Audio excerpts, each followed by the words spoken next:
faithfully sharing insights and exploring great books worldwide. Hello, this is Sally's Book Talk. Today, we're diving into the book, The Cambridge Modern History of India, written by two Indian history experts, Professors Barbara Metcalf and Thomas Metcalf, from the University of California, USA. On June 16th, a British force sailed into Wusong Kao and attacked the Qing troops stationed there. The Qing army was routed. The British captured Shanghai County and withdrew 5 days later. This was an episode in the First Opium War between China and Britain, known as the Battle of Wusong. What's little known is that this British army invading Shanghai came from India. In fact, a big chunk of the British forces in the Opium War were dark-skinned native soldiers drafted from India. Even the origin of the Opium War ties back to the British producing opium in India and smuggling it into China, shaping the war's outcome. As we all know, the Qing government lost, ceding land, paying reparations, and opening 5 treaty ports, including Shanghai. The British quickly sent consuls to these ports, with the first Shanghai consul, George Balfour, being an artillery captain from the British Army in India. Clearly, the British used India as a springboard to invade China.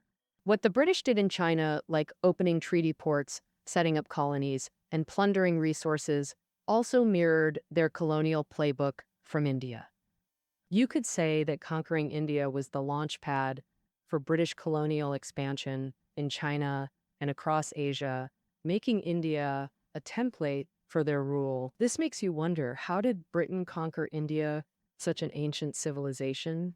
What impact did nearly 2 centuries of British colonial rule have on awakening India's national consciousness and its path to independence?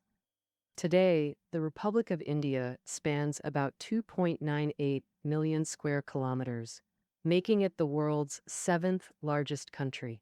At the same time, its rapid economic growth has landed it in the BRICS group, but its behavior still shows colonial-era influences. So, what's going on here? The book, The Cambridge Modern History of India, we're covering today, uses the formation, birth, and growth of modern India as its backbone, untangling these complex issues to help us grasp the nation's self-identity and subtle mindset. I'll split this into 2 parts, upper and lower, to discuss the book. The upper part has 3 sections, focusing on how Britain conquered India and set up colonial rule. The lower part, also in 3 sections, covers India's independence journey and post-founding changes. Today, we'll cover the 3 parts of the upper segment. Part 1, Enemies from the Sea. The East India Company knocks on India's door. Part 2, Full colonization. One company conquers an empire. Part 3, Colonial system upgrade. From the Great Rebellion to proxy rule. All right, now let's get into Part 1, Enemies from the Sea. The East India Company knocks on India's door. As Britain's earliest colony in Asia, India was forcibly dragged into modernization. So, the history of modern India starts with Britain. Specifically, it begins with the East India Company. In 1600, a group of wealthy London merchants proposed to Queen Elizabeth I to create a joint stock company, venture to the distant East, explore trade, and gain wealth. The Queen agreed and granted the company a monopoly on Eastern trade. This was the British East India Company. The term East Indies refers to the East Indies Islands, including today's Philippines, Malaysia, and Indonesia.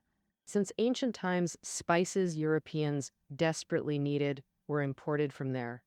Therefore, the British merchants' initial target wasn't India, but Southeast Asia to its east. That's also why they named their company the East India Company. Clearly, they were after the huge profits from spice trade. So why did they change course later? It turned out that when the British eagerly arrived in the East Indies, they found the Dutch had already beaten them there, that are funded, organized, and with an unbreakable trade network. The East India Company was no match, so they had to shift business to India. As the saying goes, if the East doesn't light up, the West will. This shift gave the East India Company new life. From the early 17th to early 18th century, Over 100 years, the East India Company's performance boomed. Sugar, cotton, and textiles from India poured into Europe, bringing huge profits and making shareholders rich. They also paid massive annual taxes to the British government, becoming a top taxpayer. Why was the East India Company, struggling in Southeast Asia, able to break into India? This is closely linked to India's geography and political setup. India's geography can be summed up as backed by mountains on one side, surrounded by sea on three sides, high mountains to the north, and the Indian Ocean encircling the east, south, and west. In ancient times, the ocean was a tough natural barrier, so foreign invaders rarely attacked India by sea. For Indian rulers, the main threat came from the north. But isn't the north all towering mountains? True, the Himalayas to the true north stretch 2,400 kilometers, with an average elevation of 6,000 meters. Harsh climate, nearly impassable. But the Hindu Kush Mountains in the northwest are different. They have a passage connecting Central and South Asia. The Khyber Pass between present-day Afghanistan and Pakistan. Once through this pass, invaders' view opens up to the easily conquerable Indo-Gangetic Plain. For millennia, Greeks, Persians, Uaz, Arabs, and Mongols all crossed the Khyber Pass, entered India, and established dynasties. So Marx was right. All of Indian history is a history of foreign conquest. A very accurate summary. This repeating pattern created a fixed mindset among rulers. Hyper-focus on the northwest frontier against invaders, while largely ignoring maritime threats. When the East India Company arrived, India was under Mughal rule, an empire covering most of modern India, southeast Afghanistan, plus all of Pakistan and Bangladesh, larger than today's Republic of India. Yet, like past rulers, Mughal emperors obsessed over northwestern security while oblivious to sea dangers, a telling example. This empire with vast coastlines had no proper navy. The Mughal political landscape was complex. Emperors directly controlled only the central northern plains. Elsewhere, fractured terrain and diverse ethnic or religious groups allowed hundreds of princely states semi-autonomous rule, nominally loyal but practically independent. This resembled China's spring and autumn and warring states periods. The East India Company exploited this Mughal mindset and fractured structure. In early colonization, it built trading posts along India's coast. These weren't imperial core zones. Some were even under local princes. So Mughal emperors didn't mind. They happily sold trade privileges to the company for profit. Thus, the company nibbled India into submission. By the 18th century, the East India Company had established three major trading posts: Bombay on India's west coast, Madras on the southeast coast, and Bengal on the northeast coast. If you draw lines on a map, you'll see a V-shaped trade network covering nearly all of India's coastline, with Bengal being the East India Company's top priority. There's a reason for this. In the mid-18th century, Britain's Industrial Revolution took off, with cotton textiles as the leading industry. Bengal, rich in cotton and raw silk, quickly became British textiles' most crucial raw material base. Suddenly, factories sprouted everywhere in Bengal, commerce boomed. It was hailed as India's business hub. On the surface, everyone seemed to win. British companies got raw materials. The East India Company profited hugely from trade.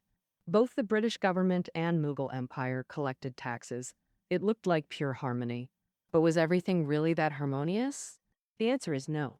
Soon, a sudden event shattered this surface harmony, and the East India Company began colonizing all of India. So what happened exactly? Part 2. Full colonization. One company conquers an empire. I'll now recount this process. The East India Company's conquest of India began with conquering Bengal. Previously, Bengal's prince only nominally obeyed the Mughal Empire. In practice, he acted like a local emperor.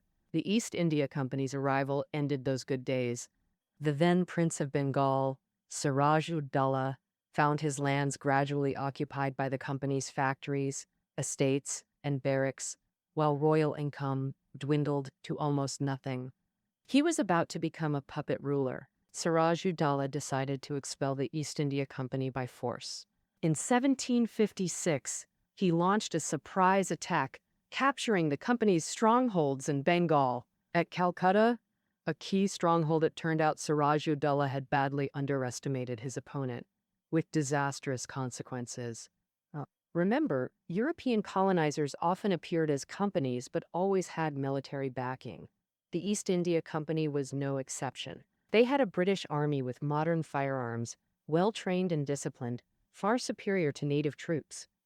Sure enough, the British soon recaptured Calcutta. In the subsequent Battle of Plassey, 2,000 British troops faced 70,000 from Bengal and won, with just 75 casualties. Siraj-ud-Daulah was captured and executed. The East India Company installed a puppet prince and extracted a series of rights and benefits from him. First, they obtained £3 million in reparations to cover war losses. Next, the East India Company took complete control of affairs, including trade, taxation, and public security, with security and defense handled by British forces. Of course, all resulting expenses were shouldered by the puppet prince. This marked the East India Company as the de facto ruler of Bengal. It also expanded into surrounding areas, trying to connect scattered colonial outposts. However, the author notes that at this point, the company still had no plans to conquer all India. The board prioritized commercial interests. Expansion was for wealth extraction. The problem was that this endless greed deeply alarmed the Mughal emperor. He knew that unchecked company expansion could topple the entire empire. The emperor reacted just like the Bengal prince, mustering troops to expel the invaders. His fate proved similarly grim. In the 1764 Battle of Bukhar, 60,000 Mughal troops were defeated by 7,000 British soldiers. The Mughal Empire became the East India Company's vassal. In 1772, the company established the position of Governor-General of British India. As Britain's administrative head in India, this marked the start of full British conquest. From then on, the company transformed from a trading firm into a colonial government, wielding administrative, judicial, and military power, a corporation conquering an empire, an extreme rarity in human history.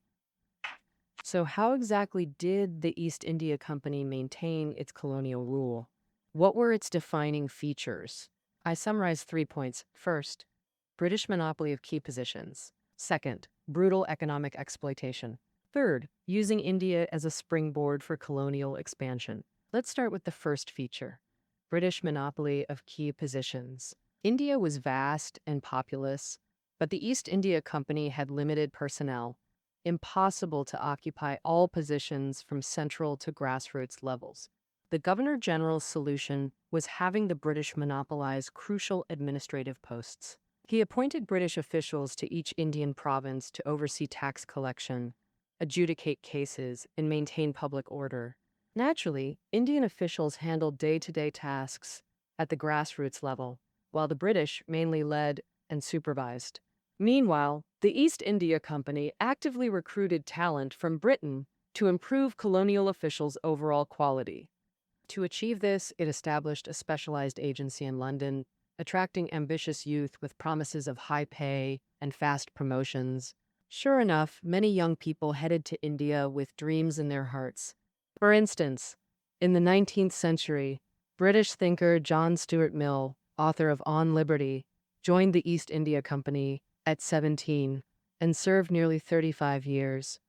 The British military in India had a similar power structure to the administration. 1. The East India Company recruited soldiers from among Indians. To ensure these mercenaries' loyalty, they received generous salaries paid regularly and in full. This was far more reliable than Mughal emperors or princely rulers who often delayed payments. Thus, British troops in India maintained high morale, enhanced by superior equipment, rigorous training, and strong honor codes. Of course, no matter how well Indian soldiers performed, promotions were impossible.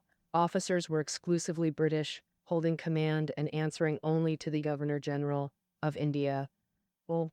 And and the Governor-General reported solely to the East India Company's board of directors.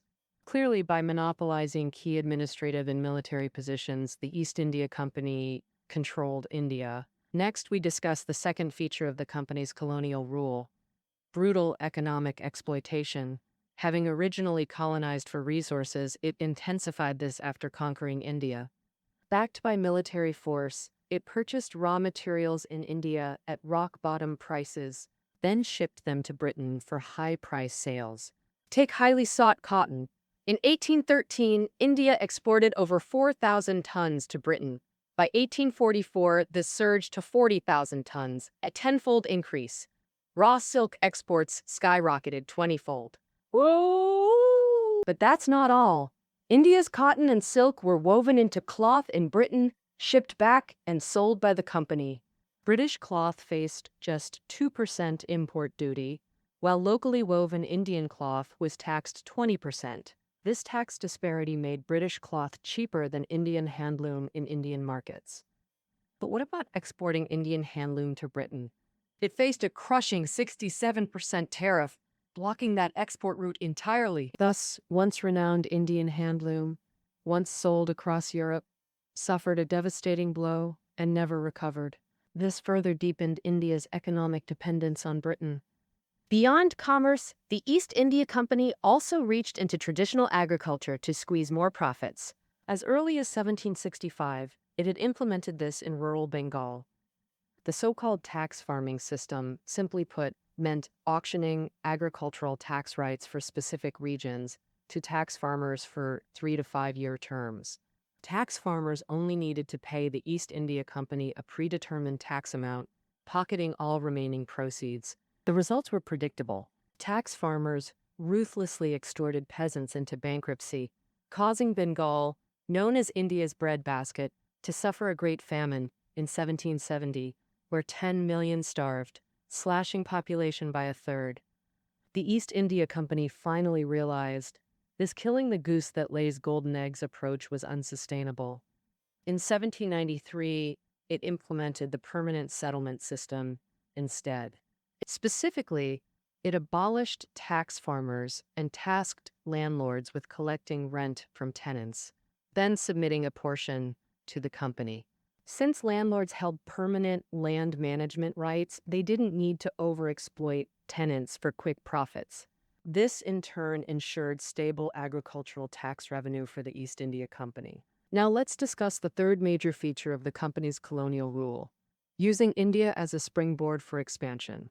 Like all colonizers throughout history, the East India Company's greed knew no bounds. Its colonial activities weren't confined to India. It penetrated neighboring regions whenever possible. First in line was the South Asian subcontinent itself. By the mid-19th century, the company controlled all modern South Asian nations: India, Bangladesh, Pakistan, Nepal, and Bhutan. Next came mainland Southeast Asia, bordering South Asia. In 1824 and 1852, orchestrated by the company, British forces attacked Burma twice, forcing massive territorial concessions. The company then expanded south, occupying the Malay Peninsula. It seized 3 key ports: Penang, Malacca, and Singapore, establishing the Straits settlements in 1826, colonizing them like India. Another coveted target was China. During Ming and Qing dynasties, Europe consistently ran trade deficits with China. Now, Europe bought Chinese essentials like porcelain, silk, and tea, but China needed little from Europe, so silver flooded into China, pressuring European governments. The East India Company's solution? The opium trade. In 1773, the British government granted the East India Company a monopoly on opium. They immediately began growing and refining it in Bengal, smuggling it into China. Over decades, tens of thousands of chests flooded in. This not only drained massive wealth, but also caused severe social problems. The Qing government resolved to ban opium trade, harming the East India Company's interests. So they lobbied the British government to launch the first opium war against China. Thus, some scholars argue the East India Company was the true instigator of this war. It makes sense. since they largely directed the war effort. In fact, a significant portion of British troops invading China came from British India, including many Indian soldiers. Britain's plenipotentiary during the war, Henry Pottinger, was himself an officer from the British Indian Army. When drafting the Treaty of Nanjing, he incorporated East India Company interests in many clauses. For example, the company had long-eyed Shanghai, Fuzhou, Ningbo, and Xiamen, so Pottinger listed them all as mandatory treaty ports. In October 1842, Pottinger became Hong Kong's first governor. Thus, Britain's early rule of Hong Kong inevitably mirrored Indian models, British monopolizing key positions, replicating the company's three colonial features. To summarize, by the 19th century, the East India Company controlled India politically, economically, and militarily, then exported this template. They extended it to Britain's other Asian colonies, but was this model truly solid? The company didn't realize a crisis was brewing, one that would shake colonial foundations. How did this happen? Part 3. Colonial System Upgrade, from National Uprising to Proxy Rule, explains this process. In spring 1857, British troops in India received newly manufactured rifles. Considering India's humid climate, designers coated cartridge packs with waterproofing beef or pork fat. Unbeknownst to them, this well-intentioned detail violated soldiers' religious taboos. Most Indian soldiers were Hindus, who revere cows, or Muslims who forbid pork. How could they use such cartridges? But the East India Company dismissed concerns and forced soldiers to accept them in 1857. In April, during shooting practice, 85 Indian soldiers from the Bengal 3rd Light Cavalry were shackled and taken away for refusing to open ammunition packs. On May 9th, a court-martial convicted them of disobeying orders and sentenced them to 10 years of hard labor. When news spread, Indian soldiers erupted in fury. The next night, they revolted, first freeing the prisoners, then storming Delhi, Mughal capital, and installing the long powerless emperor, Bahadur Shah Zafar, as their leader. As uprising leader, he called all Indians to unite against colonial rule. Soon, revolts ignited nationwide. From princes to peasants, all answered the call. The British rapidly lost control of northern and central regions. The world-shaking Indian national uprising had begun. While seemingly sparked by religious disrespect, this was just the trigger. Soldiers' rage had simmered for years. Since the 19th century, the East India Company had accelerated colonial expansion. Soldiers were forced into distant wars against strangers, breeding resentment through endless campaigns. The company ignored their feelings completely. Just before the revolt, Britain and France provoked the Second Opium War. The company even drafted Indian troops to invade China, deepening resentment. The greased cartridges became the spark igniting their fury. Why did this spark become wildfire? Simple. The company's economic exploitation caused immense suffering, especially in Bengal, the hardest-hit region, making it the uprising's natural epicenter. Facing raging rebellion, Britain rushed in troops. Superior weapons soon turned the tide, forcing rebels into retreat. British forces captured Delhi, deposed Emperor Bahadur Shah Zafar, and executed his sons to eliminate heirs. The Mughal Empire officially fell. Though the massive uprising failed, it tolled the death knell for the East India Company. To appease Indians, Parliament passed the Government of India Act, 1858, revoking the company's rule and transferring power directly to Queen Victoria. Subsequently, the British Indian government was established to oversee all Indian affairs. Unlike the East India Company, which acted autonomously, the British Indian government had to obey directives from the British cabinet. So, additionally, the government created an internal council functioning like a parliament to supervise administrative departments, institutionally preventing arbitrary rule. For military composition, recognizing mutineers were mainly Hindus and Muslims, they deliberately reduced their numbers, instead recruiting Sikhs, Sikhism, and Gurkhas, mixing groups to counterbalance each other. They also intensified British recruitment. By 1875, British troops comprised one-third of the army and controlled all artillery. This ensured Indian troop mutinies couldn't cause major disruption. British colonizers understood these measures only temporarily suppressed Indian discontent. During the national uprising, nearly all Indian classes had opposed them. Preventing such unified resistance became crucial for long-term colonial survival. After deliberation, they devised proxy rule, co-opting select Indians as frontline agents for British control. But who would be suitable? The British turned to the ancient caste system, originating in India, which divides people into higher castes, Brahmins or priests, and Kshatriyas or rulers and warlords, and lower castes. Below them were lower castes, Vaishyas, farmers and merchants, and Shudras, laborers, who supported elites, plus Dalits, untouchables, relegated to degrading work like scavenging. They endured abuse, often dehumanized. British colonizers realized higher castes monopolized social resources. Winning them over would guarantee control of India. But how to co-opt them? The answer was sharing economic development rights, high-level administrative positions, and cultivating culturally pro-British elites. First, sharing economic benefits. After establishing the British Indian government, they launched massive infrastructure projects. From 1859 to 1869, the British built over 8,000 kilometers of railways, connecting major cities like Delhi, Bombay, and Calcutta. They then erected telegraph poles along railways, leaving a nationwide telegraph network.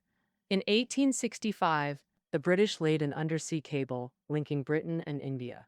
Now telegrams from India reached London overnight. Telegraphs sped information flow. Railways accelerated goods and people movement. With these twin engines, India's economy grew. Cotton, tea, and jute flowed to Europe, while cheap British industrial goods flooded India. The 1870 Suez Canal opening slashed trade costs, boosting prosperity further.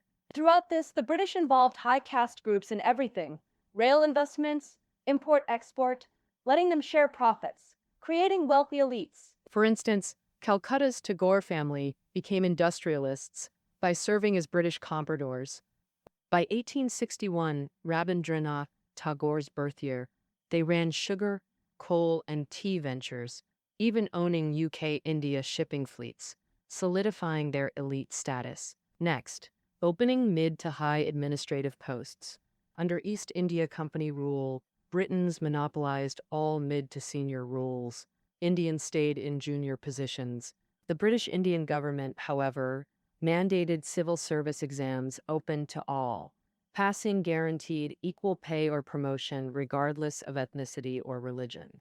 But with 90% or more Indians illiterate in the 19th century and exams held in London, only privileged high caste youth could succeed.